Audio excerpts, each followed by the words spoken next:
World Cup në RTK Radio. Ju përshëndesim nga studio e RTK Radios me një emision tjetër të ri, kuptohet kushtuar kampionatit botëror të futbollit, i cili po mbahet në Shtetet e Bashkuara të Amerikës, Kanada dhe Meksik. Kemi hyrë në fazën e eliminimit direkt ku befasit nuk kanë të ndalur. Krahas Gjermanisë është eliminuar Holanda dhe Japonia, kurse kanë shkuar tutje Kanadaja, Maroku, Brazili e Paraguay. Sonte do të kemi ndeshje të tjera jashtëzakonisht interesante, për çka gjatë rrjedhës së emisionit të drejt për drejt në RTK Radio, por në të njëjtën kohë edhe në rrjetin tonë social Facebook do të flasim me mysafirët e nderuar dhe të respektuar të cilët i kemi ftuar. Në krahun tim të djathtë kam futbollistin e njohur, një herësh kapitenin e Vushtrës, Daut Maxhunin, i cilin e falenderoj që faktikisht na ka nderuar me prezencën e tij në këtë emision special kushtuar kampionatit botëror të futbollit. Shumë faleminderit nderuar. Faleminderit për ftesë. E në krahun tim të majt e kam një mik, por në të njëjtën kohë dhe një koleg, gazetar sporti nga Telegrafi, është Shkumbim Pireva, të cilën po ashtu falenderoj për disponimin dhe gatishmërinë e tij, pavarësisht ose përkundër angazhimeve që ka, jo vetëm ditore, por edhe qysh në orët e vona dhe në orët e hershme të mëngjesit. Faleminderit Fatos për ftesën, kënaqësi gjithmonë me diskutu për futboll, sidomos mes miqsh koleg. Absolutisht. Nuk pritojna, po besoj që secili jem njëjtë për secilin, kështu që veç letec ma mirë, dhe po besoj që kena me provu me bo na i analizë sa do pak edhe me këshyr perspektivat ndryshme se qysh pishon këto ndeshje, që tha edhe ti me shumë befasi. Absolutisht, përveç asaj, Shkumbini është një gazetar ku faktikisht interesohet shumë edhe për lajme të tjera, jo vetëm për ato se çfarë po ndodh në atë se çka ne shohim gjatë rrjedhës së kampionatit botëror, por janë interesante edhe disa prapaskena me të cilat gjithsesi mbase ne veç jemi mësuar tashmë. Po, sidomos në për evente ndryshme si kampionati botëror edhe europian, ka këto që pi cilësojmë na si prapaskena, ka sene interesante, historia ndryshme, sidomos të kombëtarët e vogla. Në fillim të kampionatit u njoftu me historia ndryshme, si portieri Kape Verdes ose ndonjë mbrojtës tjetër. Domethënë, janë sene që i interesojnë mas pari neve si gazetar, po edhe publikut në veçanti, pasi që jemi mësuar ndoshta me emrat mëdhej si Messi, Ronaldo dhe nuk është befasi asnjë lajm për të tashmë, po kur dëgjon për një portier 40 vjeçar si Vozinja dhe historinë e tij që ka mbrojtur gjithmonë në nivele të ulta, dhe si gjithë karrierën ja ka kushtu gjyshërve, të cilët nuk e patën fatin të ndjekin në botëror, normalisht që janë këto lojme emocionuse dhe normal mi ndo me lexu stan, me shikust, mi u sjell diçka ma interesant është ta. Jo vetëm rezultate dhe pasi ato janë gjithë përfshirë dhe pishojnë. Absolutisht. Unë jam Fatos Prenishi, kurse jam së bashku, kuptohet edhe me një numër të madh të kolegove, të cilët si gjithmonë përkujdesen për realizimin e emisionit special kushtuar kampionatit botëror të futbollit, që thamë po bëhet interesant, ndërsa për herë të parë po mbahet në 3 shtete të ndryshme, por në të njëjtën kohë për herë të parë me 48 kombëtare. Tashmë jemi në atë fazën e eliminimit direkt ku veç ka filluar, siç thot populli, të ndohet shapi për shiqerit. Kemi Bari Morinën, është producent jon Faruk Bajrami, duke mos harruar dhe kolegët e tjerë nga redaksia e sportit, Edmond Thaçi, pastaj Remzi Mustafa, kemi Kreshnik Çarkaxhiun, Driton Bunjakun, si dhe Blerim Bishmetin, të cilët i falenderojmë nga se ata përkujdesen që ne të kemi tonë të tjellët, por në të njëjtën kohë edhe këtë pamje. Përndryshe, do të kaloj tek kapiteni i Vushtrës, Daut Maxhuni, me të cilin pak po jam interesuar të di se a ka qenë befasi eliminimi i Gjermanisë, më pastaj i Holandës, aty këtu edhe afër i Japonisë, që megjithatë u mundua të bëj të pamundurën ndërsa udhëheqën ndaj Brazilit, apo faktikisht gjithçka ka shkuar sipas pritshmërive deri më tani? Po, më të kallëzu drejtën, ka qenë befasi eliminimi e Gjermanisë, të marrë parasysh se çfarë kombëtare, çfarë tradite ka Gjermania, çfarë historie ka pas, mirë po befasi ka qenë. Për mu, më të kallëzu drejt, nuk ka qenë befasi eliminimi i Holandës të bazuar në Marokën. Ka jap përshtypje shumë të mirë edhe e përcjell, edhe pse ne jemi besimtar musliman, edhe ajo mënyra se si qysh ju kanë qas ndeshje Maroku me një seriozitet jashtëzakonshëm me një ekip me djemë që luajnë në për Evropë, një kombëtare shumë stabile, shumë kompakte dhe unë e besoj që Maroku ka me arrit baja nalt në këtë kampionat. E kam një përshtypje, kam një ndjenjë, kam pa dhe më kalon shumë përshtypje të mirë. Në fakt, Maroku në orët e hershme të mëngjesit realizoi një fitore ndaj Holandës, e cila ishte shumë pranë të kalonte tutje në 1/16 e finales, nga se avanconte 1-0 në minutën e parë të lojës shtesë. Marokenët barazuan pas shumë rrëvaqjeve, duke e ditur se nuk kanë se çfarë të humbin. Loja shkoi në vazhdime, nuk pati gola në penallti, ishin më me fat, por edhe Bono portieri e bëri diferencën edhe një herë. Diskutohet, ka bërë diferencën, ama edhe ekipa ka qenë nuk e ndërzu deri minutën e fundit ku edhe barazoi rezultatin. Për ati momenti edhe morën vetë besim pak më ndryshe, kështu që vazhdimet kanë qenë për ta vetë besim jashtëzakonshëm për Marokun edhe shpresoj me pa bajaginalt Marokun. Siç duket, marokenët e kanë bërë për veti Daud Maxhunin për shkak të karakterit të cilin e kanë, por në tendencë të gol dhe për shkak të kontinuitetit, nga se nuk është befasi që Maroku kalon tutje pasi ka qenë edhe në Katar 2022, po ashtu një skuadër që ka ditur të eliminojë madje një Portugali jashtëzakonisht të fortë. Shkëmben, pothuajse pyetja e njëjtë, Kanadaja, Maroku janë dy kundërshtarët e parë që do të ballafaqohen në mes veti në fazën e 1/16 së finales në Kupën e Botës. Brazili do të kuptoj sonte se a do të ballafaqohet me Bregun e Fildisht apo me Norvegjin. Këto dy kombëtare do të ndeshin në mes veti prej orës 19, për të mos harruar një Paraguay që në të vërtetë shkaktoi senzacion, nga se pak kush e ka pritur që do të mund ta eliminonte Gjermaninë, e cila megjithatë dominoi, por pas ekzekutimit të penalltive 3-4 për paraguajanët kundër Gjermanisë. Po të them drejtën, kjo ishte befasia më e madhe, se si ishte edhe vetë Paraguajin e kena po pak outsider, bilen mes miqve, tifozve dhe njerëzve të futbollit. E vajtonim shumë atë mosshkurjen e Kosovës në botëror, se e llogaritshëm që pik me Paraguajin Kosova kish marrë. Ndoshta veç Amerikën e kemi pasi kundërshtar më të vështirë, kështu me thonë kushtimisht, po ja po del që nuk ka ekipe dopta, mo kombëtare dopta. Unë për cila gjithë ndeshjen e Gjermanisë me Paraguajin patën një disciplinë taktike të hatashme. Domethënë i dinte forcat e veta, nuk tentonte me sulmu, me mbojt topin. Bile thuj se gjatë gjithë pjesës parë vetëm 31 pasimit kompletume me mbi 250 Gjermanisë. Por çka të vyn kjo kur nuk ki rezultat. Kështu që Paraguaji luajti duke u bazuar në forcat veta, e disciplinuar taktikisht, e shfrytëzoi atë momentin të aksionit në fund pjesës parë për me marrë përsinë, dhe automatikisht kundërshtari vihet në presion si Gjermania, kur në pjesën e dytë tentoi me sulme, e gjeti një gol, por ju edhe aq të hershëm sa më dhon, sa më shumë shanse me rikthy rezultatin, duke bërë që ndeshja me shku në vazhdime. Vazhdimet na muna me tregu për spektrit tifozëve, se gjithë janë interesant, po Dauti i ka përjetu edhe vetë vazhdimet, edhe din që sa vështirë një futbollist të me lunë vazhdime, sidomos kur i jetin petkun e favoritit dhe presioni janë mbi ty. Se nëse Paraguaji ishte eliminu, ndoshta nuk i shkon lajm botëror se ka qenë e pritshme, po tash për Gjermaninë na e shumë vetëm sot do në nga ora 8 mëngjes deri para se me orë në studio të ju, ndoshta mi 10 lajme i kam publikuar vetëm reagime të legjendave Gjermanisë, njerëzve të futbollit, aq shumë buj ka bu ky eliminim, pasi që Gjermania edhe nëse nuk kanë më të mirën e vet, është një kombëtare që gjithmonë do të mu respektu, shkaku i historisë, po edhe sigurisht që ende ka emra shumë të mëdhenj në ekipin kombëtar, dhe kjo ishte befasia më e madhe. Ndoshta Gjermania u penalizua paksa, sidomos ai golli i anuluar në fund të vazhdimeve, se gjithmonë sipas mendimit tem, po besoj që kontakti ishte shumë i lehtë dhe ndoshta më shumë ishte kontakti i portierit në mbrojtësin gjerman se sa i mbrojtësit në portierin. E përmendën edhe disa legjenda, ndërta edhe trajneri Jurgen Klopp, që tha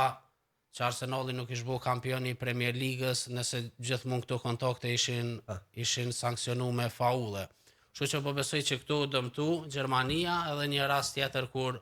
portieri Neuer e nisi një top me dorë dhe arriti një futbollist i veç se ta qes para portierit 1-1 dhe gjyqtari e kthej për një faul në zonë, po prapë edhe për kundër këtyre, nëse muj me thonë dëmtime të Gjermanisë, prapë kjo nuk e justifikon asgjë eliminimin e një kombëtare kaq të madhe, kështu që po besoj që Gjermania ka shumë punë, ndoshta duke filluar pe trajnerit, sa do emër i respektuar që është një kombëtare e madhe dhe duhet me qenë një emër ndoshta shumë ma rigoroz dhe një karakter më i fortë për me udhëheq një kombëtare aq të madhe sa është Gjermania. Para se të flasim për ndeshjen e dytë që pashtë do të zhvillohet sonte prej orës 23 ndërmjet Francës që llogaritet favorite absolute ndaj Suedisë, përndryshe Paraguay pikërisht do të ballafaqohet me fituesin e sfidës ndërmjet Francës e Suedisë, përveç Marokut që ke përshtypjen edhe bindjen se do të mund të shkojë shumë larg deri tek ajo faza e fundit finale e kësaj ngjarje të madhe të futbollit pra kampionatit botror. Kush për Daut Maxhunin faktikisht është skuadra favorite edhe pse jo ta fitoj trofeun e çmuar dhe ikonik të Kupës së Botës. Tash shumë eksperta tu e analizu dhe tu i vlerësu se kush mund me kon favorit, edhe diskutohet njëra për tyre Franca,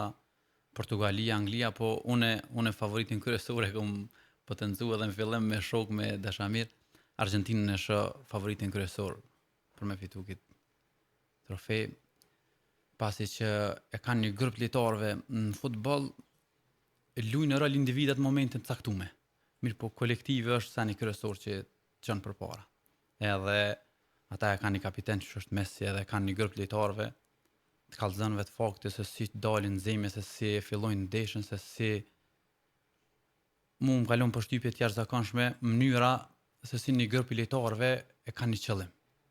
Edhe unë Argentinën e shoh si favoritin kryesor, nuk du me anashkalu edhe Francën pasi edhe ajo e ka një ekip të jashtëzakonshme. Po për mua Argentina është favoriti kryesor që fiton kampionatin. Nuk anashkalon Francën, por faktikisht pretendente kryesore Argentina, një Francë që sonte prej orës 23 ballafaqohet me Suedin, një Francë që ka treguar stabilitet, potencial dhe lojra bindese. Po pajto plotësisht me Dautin, po besoj që të gjithë nga fillimi e kanë potencu që Franca është favoriti kryesor dhe me drejt, pasi që është ndoshta ekipi me thellësinë e skuadrës, me mas shumë të futbollist cilësor pjesën e ekipit për 26 futbollistëve. E kemi po që edhe në zavendësimet e ndryshimet kur i bën ku pasko e trajnerit Deschamps, të lenë me kuptu se edhe niveli i zavendësuesit është i barabartë me titullarin.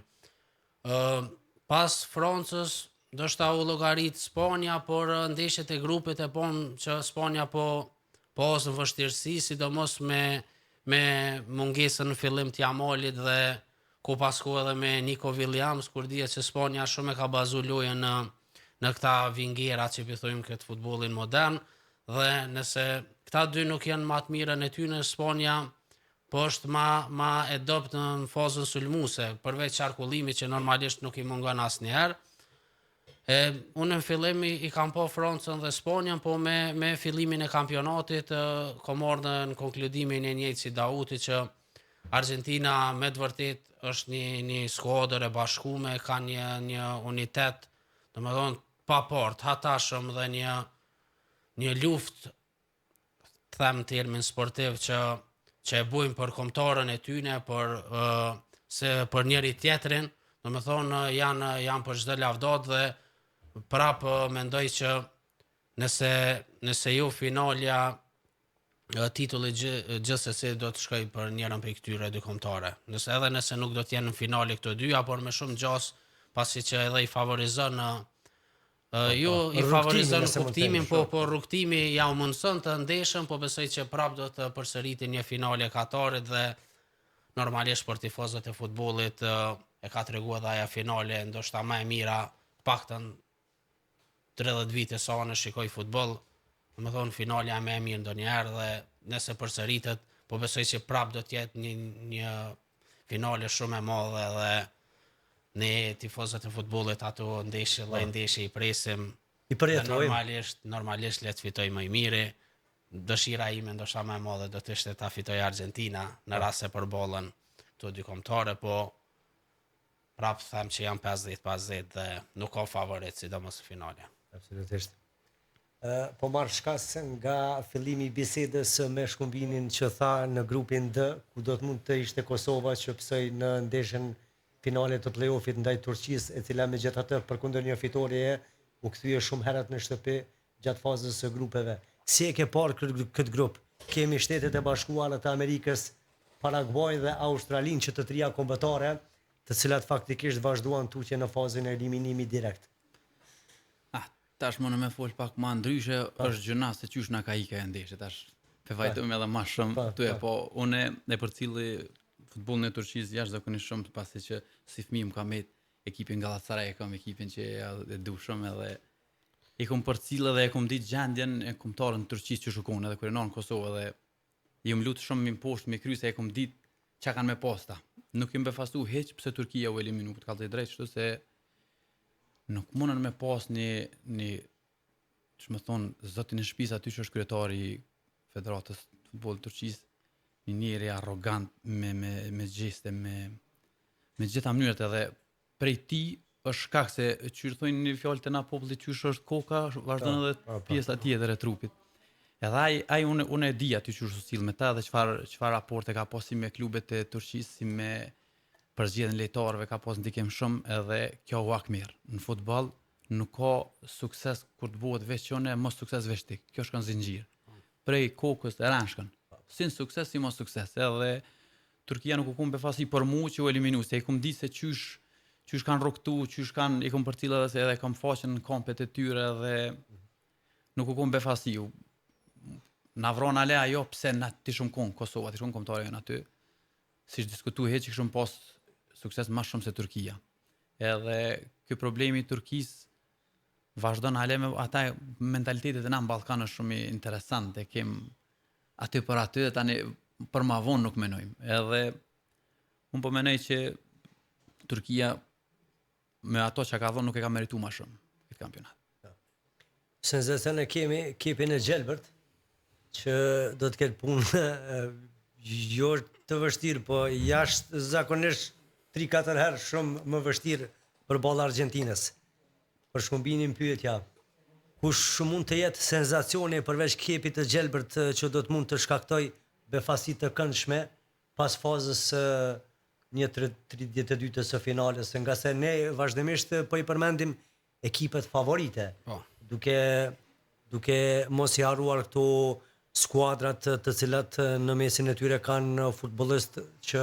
paraqipen për klubet më të mëdha në Evropë dhe botë dhe më me renome e gjigante, nëse mund të themi. Por nga këto ekipet që kanë mbetur tashmë në garë, kush po mendon Shkumbin se do të mund të shkaktoj senzacion dhe të befasoj të gjithmonë duke parashikuar dhe duke i referuar asaj se çfarë ka ndodhur deri në daljen e fazës së grupeve e deri këto. Ndoshta senzacion klasik nuk mendoj që do të ketë si në Katar që e përmendëm që ka qenë Maroku, përkundër se ka pas një ekip të mirë, por të paktën për arritjen që e ka bu në gjysmëfinale u llogarit senzacion. Këtë botëror nuk po besoj që mund me pas një senzacion të këtij niveli,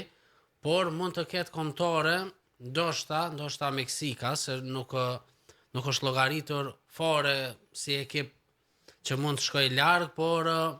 me një fitore ndaj Ekuadorit, ndoshta mund të jep vetbesim edhe më shumë edhe mund ta kaloj edhe fazën tjetër dhe një arritje në çerek finale, po besoj që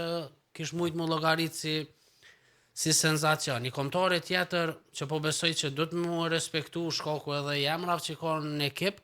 është Bregu i Fildisht, përkundër që sot e lu ndeshjen shumë të vështirë me Norvegjin, por nëse arrin me kalu këtë ndeshje, po besoj që edhe Bregu i Fildisht mundet me konë njëra nga këto lloj senzacione. Nëse jo si Maroku, po të paktën me tentu çerek finalen, pasi që gjysmëfinalja po besoj që prap do të jetë me kombëtare të mëdha dhe me këto favoritet që veç i përmendëm si Franca, Argentina, po besoj prap Spanja përkundër që ka pas luhatje në formë dhe dhe mund të jetë Anglia, eventualisht Brazili. Pasi që Portugalia, them drejtën, nga fillimi nuk më ka bind, po edhe me vazhdimin e kampionatit paka shumë ma vërtetoj mendimin që nuk ka unitet në grup dhe është shumë vështirë me arrit vetëm me aftësi individuale ose me t'i zhblloku gjithmonë një aksion i mirë ose një individ ndeshjet. Kështu që nuk e shoh Portugalin që ka me diskutu trofeun jo, por nuk e besoj as që do t'jetë në gjysmëfinale.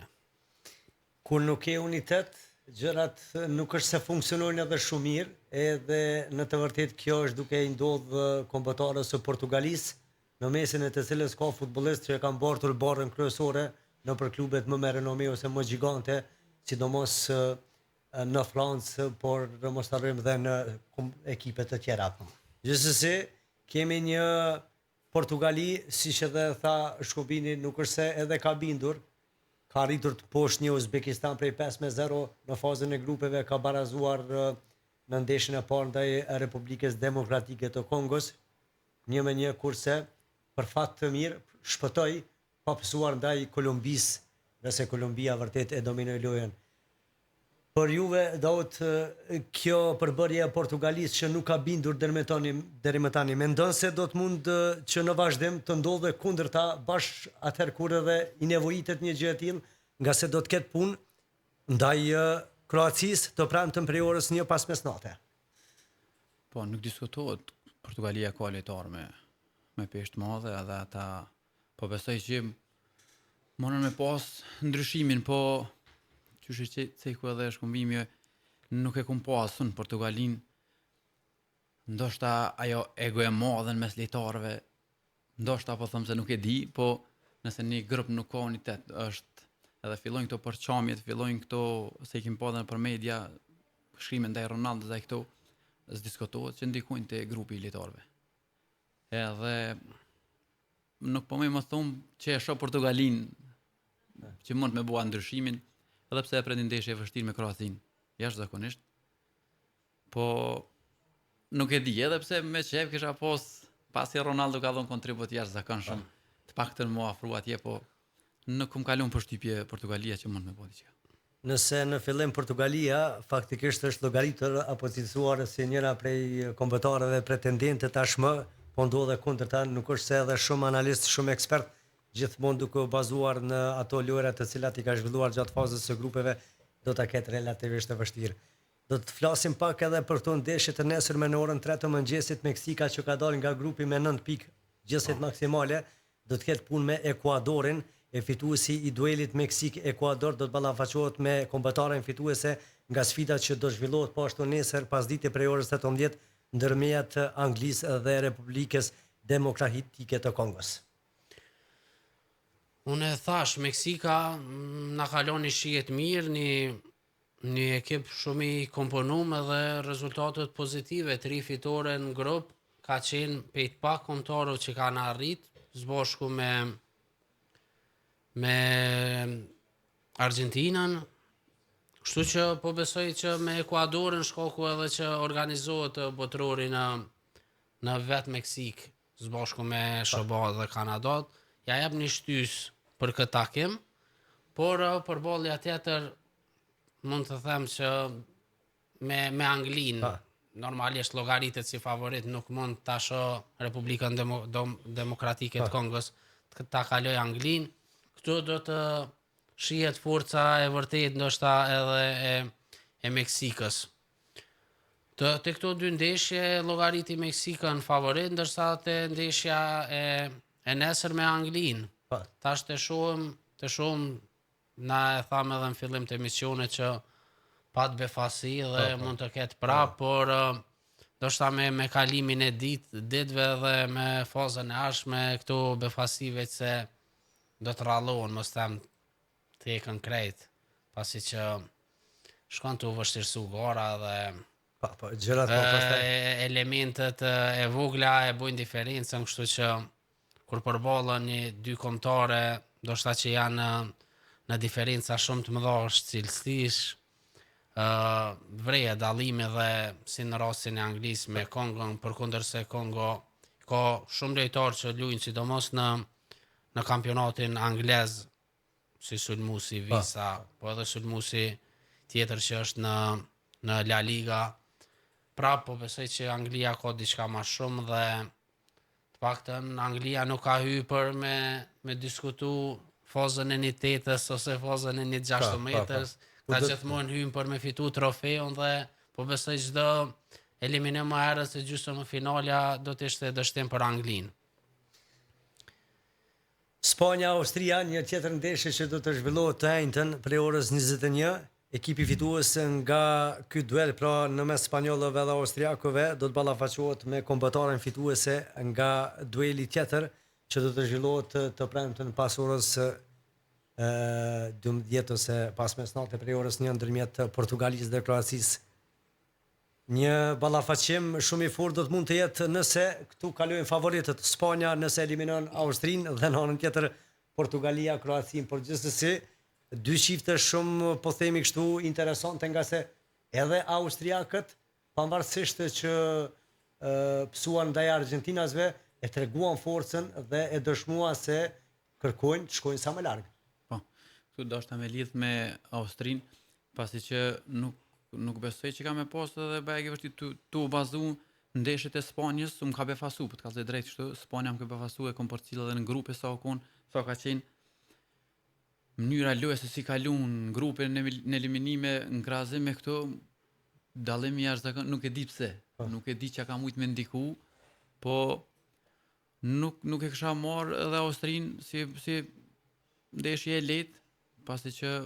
austriak din me bo befasi, po them tu bazu në ndeshjet e Spanjës. Edhe pse Portugalia me Kroacinë, kjo ndeshje nuk i dihet. Unë më të kallëzu drejt e shoh favorit Kroacinë. Favorit thëm në ato që akum po, sepse te na nëse një grup i lojtarëve nuk ka harmonie dhe fillojnë këto pakënaqësi, ndikon shumë. E te Kroacia kjo nuk është për momentin. Edhe nuk ka ma letë për lojtarë më qasë në ndeshjes pa presion, sepse edhe mu eliminu ndaj Portugalisë nuk është diçka, kështu që njëna për këtyre ndeshje unë shoh befasi. Befasi e cila faktikisht mund të ndodhë dhe të premten, kur në 5 të mëngjesit ballafaqohen Zvicra, Algjeria, në 3:30 të mëngjesit Kolumbia, Ghana, një Kolumbi që është hera 2 që përsëris nga plani 2 vërtet do të mund të shkaktoj një senzacion që pak kush e ka pritur. Po, e thamë që realisht kombëtare të vogla ose dopta nuk po mujna mi jep epitet askujt se na e dëshmuan të kundërtën, sidomos në raundin e parë ndeshjeve të grupeve na treguan të kundërtën një Kape Verde që ndoli Spanjën, një Haiti gjithashtu, që u tregu i fort me raste e lere më një Kolumbi që ka shumë emra të njohur të futbollit. Kjo ndeshje do të jetë shumë e baraspeshume mendoj, pasi që edhe Ghana një kombëtare me shumë emra të mëdhaj, një kombëtare që arriti me minimizu ndikimin e Anglisë dhe do shta krejt në fund edhe u dëmtu pak me një penaltit mos dhënë, se mund të fiton të gjithë ndeshjen dhe të kalon të si kohë grupi. Ndërsa për ballin tjetër Zvicër Algjeri, do shta e shoh përkundër shumë vështirësive dhe mos kontinuitetit në grupe, e shoh prapë Zvicrën më të favorizume, shkaku që do shta janë grup më i komponuar, Algjeria për dallim për edicioneve tjera në Kupën e Kombëve të Afrikës, po edhe në kampionate tjera botërore, ka ardhur me më shumë emra. Tash nëse shumë ekipin kombëtar të Algjerisë, ndoshta ka mbetur një Riyad Mahrez, po edhe ai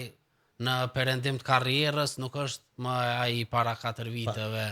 ose 6 viteve. Kështu që e shoh Zvicrën të favorizuar në këtë përballje, ndërsa në përballjen tjetër Kolumbi Ghana, po besoj që të gjitha do të jenë 50-50 dhe nuk do të ishte befasi cila do të shkonte tutje, kur e tha edhe vetë që Kolumbia arriti një Portugali ta dominante, po edhe Ghana ta minimizonte futbollin dhe sulmët e Anglisë dhe me pak ma shumë do shta fatë edhe ta mposhte një kombëtare si Anglia. Kështu që kjo do t'jetë shumë ndeshje interesante me dy ekipët që do ta duan fitoren, po edhe me shumë kalkulime, po besoj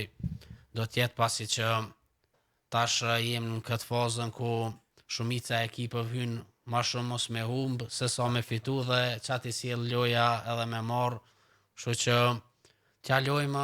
loj momentit dhe po besoj që sport dashë dhe që janë të i pritë se cilën ndeshje me shiu, po më katë që koha nuk është se për na u përshtatët shumë, sidomos në të ndeshjet që po janë në ora 3, eventualisht 4 të mëngjesit, po edhe 5, se nëse janë ora 6, po besoj që shumë nga ne edhe mundemi përcjell, pasi tash është edhe vera, edhe nëse si jem praktikus të fesë, po quhëm herët edhe quhëm, po na qënë zhegu, kështu që pej orës 6 nuk janë të pa përballueshme ndeshjet e orës 6 mëngjesit, po ndeshjet e orës 3, 4, po na fusin vështirësi,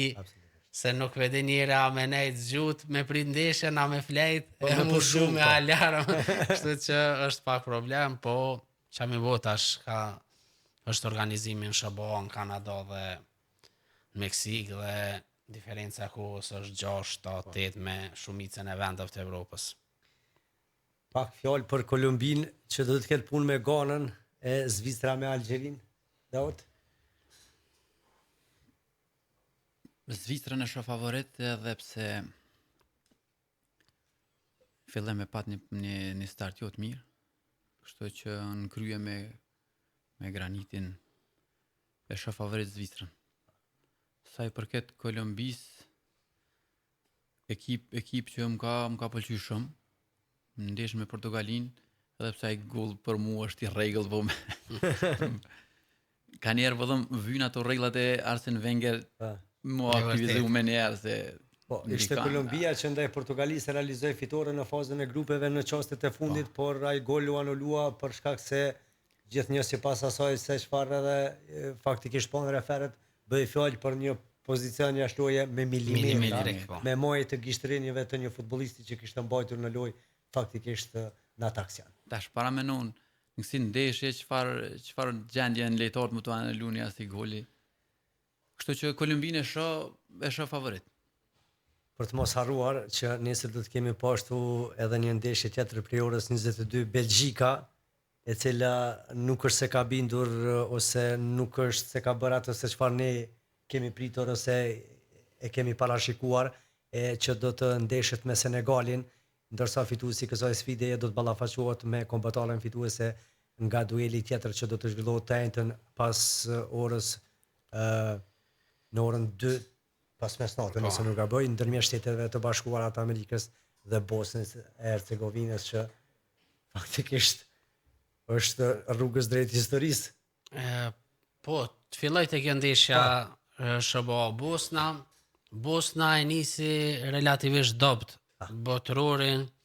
po në ndeshjen e tretë grupeve kur ju dash fitoria dhe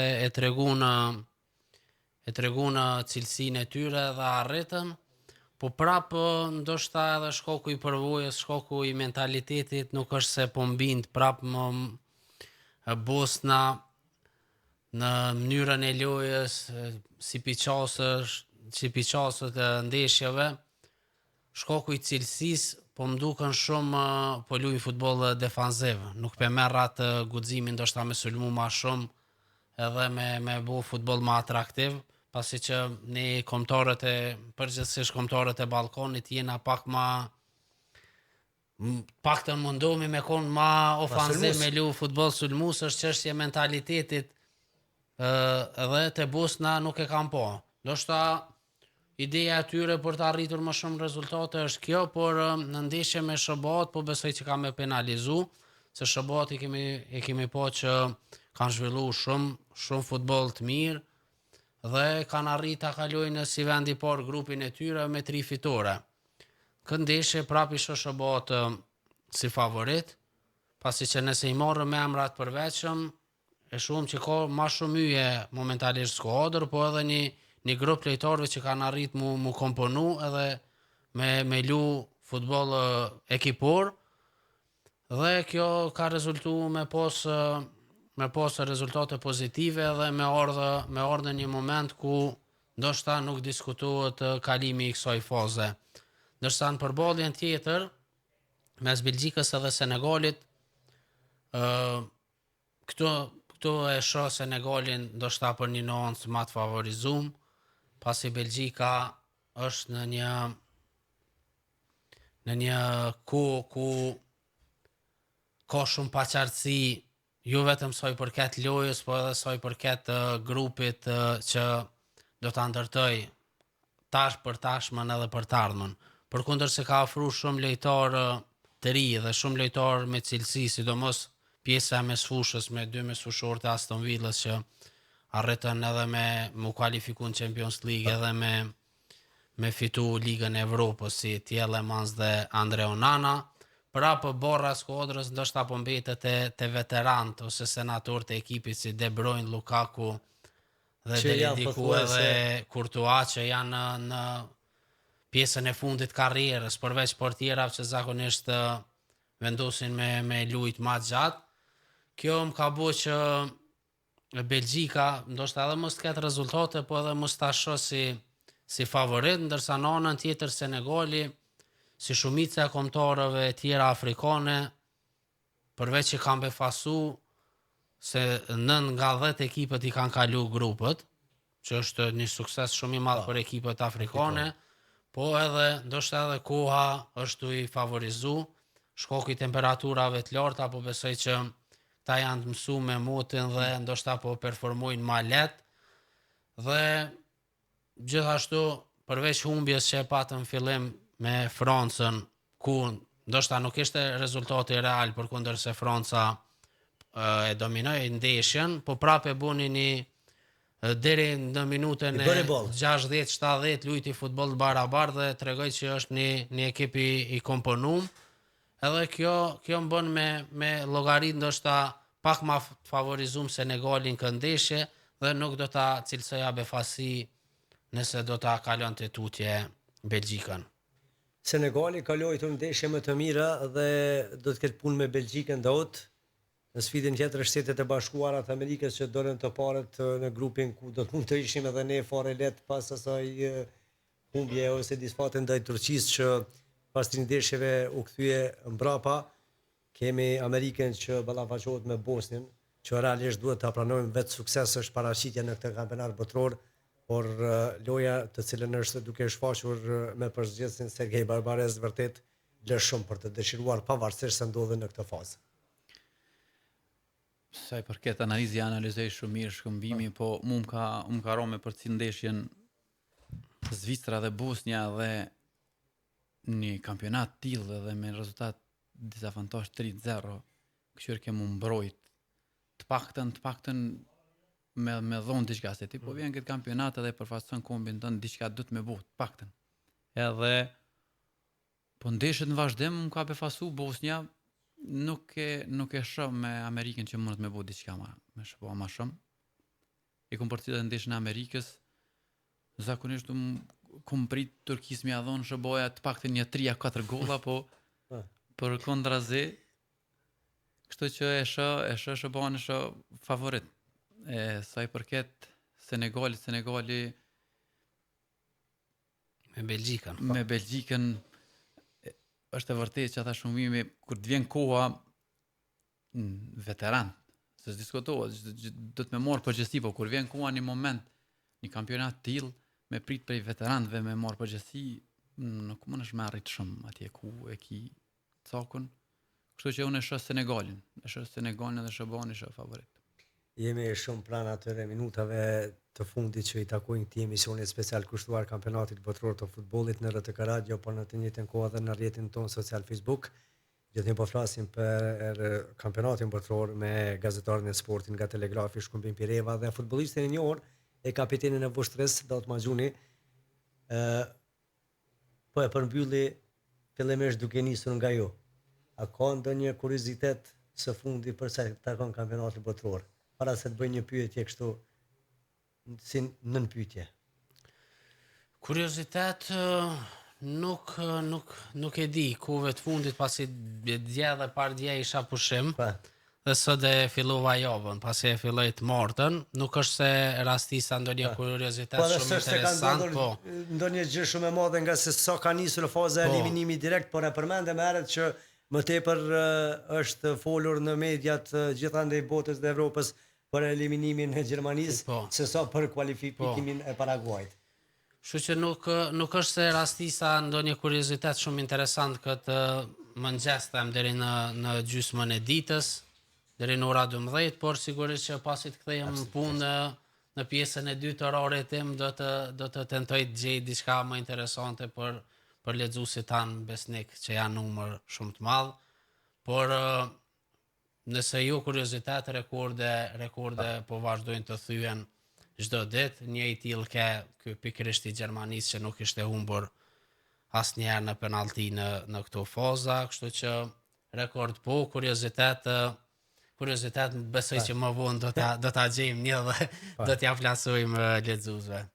Përndryshe, Derisoni, gjatë gjithë kohës po flasim për kampionatin botëror të futbollit, në qendër të vëmendjes ka qenë edhe një transferim i mundshëm i Granit Xhakës nga Sunderlandi tek Chelsea, që së fundi faktikisht ka ofruar 8 milion e më pastaj oferta si fillim bazë është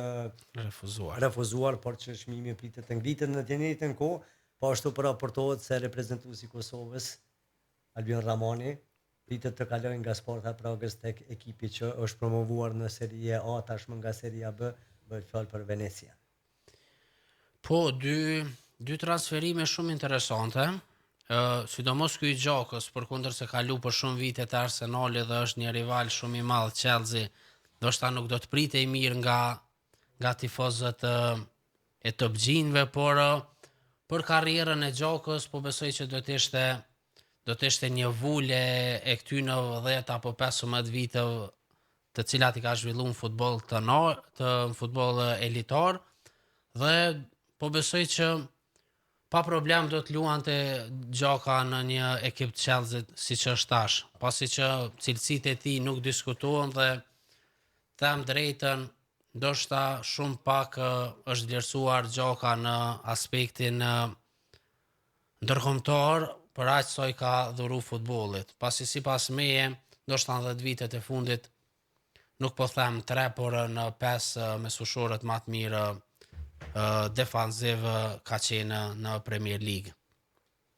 Ndërsa sa i përket Albion Ramonit, shpresoj që ky transferim veç të përmbyllet mos met vetëm kodër tash e them të merkatos, pasi që do të ishte një hap shumë i madh i tij nga Superliga e Çekisë në Serie A, kur dihet që Serie A është një nga 3, eventualisht 4 kampionatet më të forta në botë, dhe do t'i ndihmonte shumë në rritjen e tij, pasi që dihet që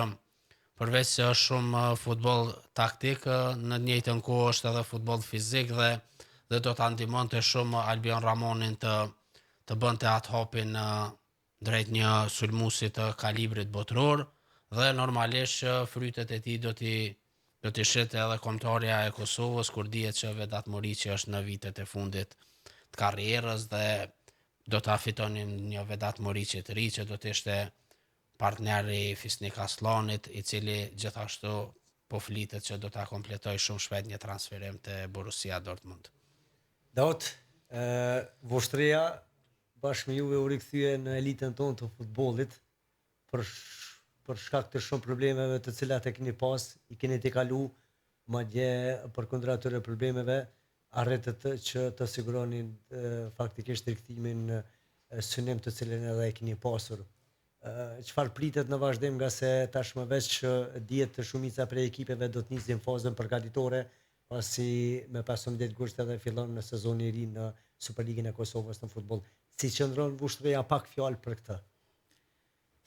Më të kallëzu drejt, si qëndron jena tu e prit kryesinë e klubit, pasi që probleme me ATK-n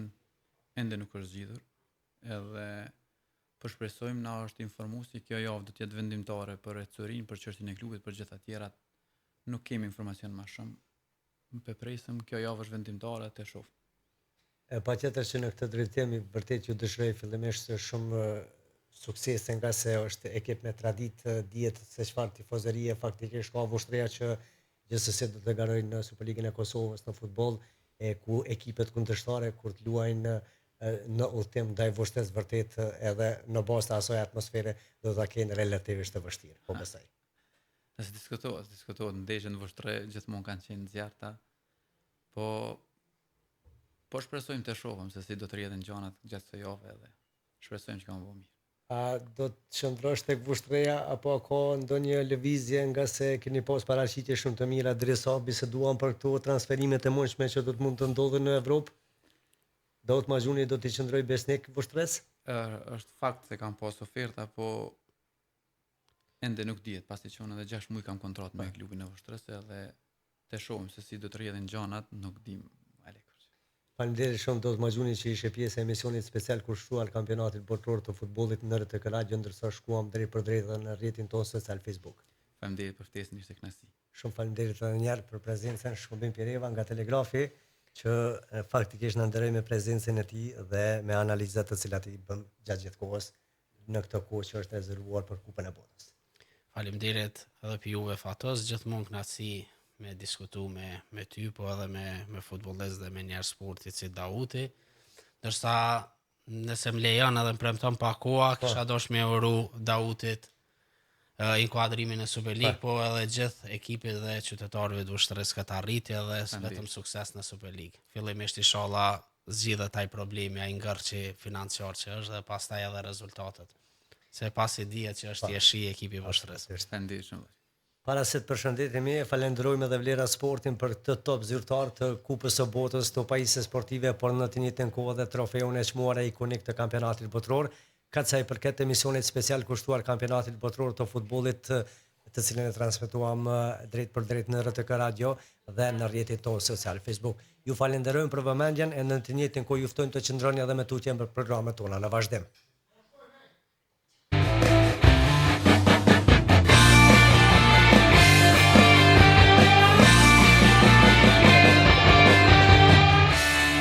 World Cup na RTK Radio.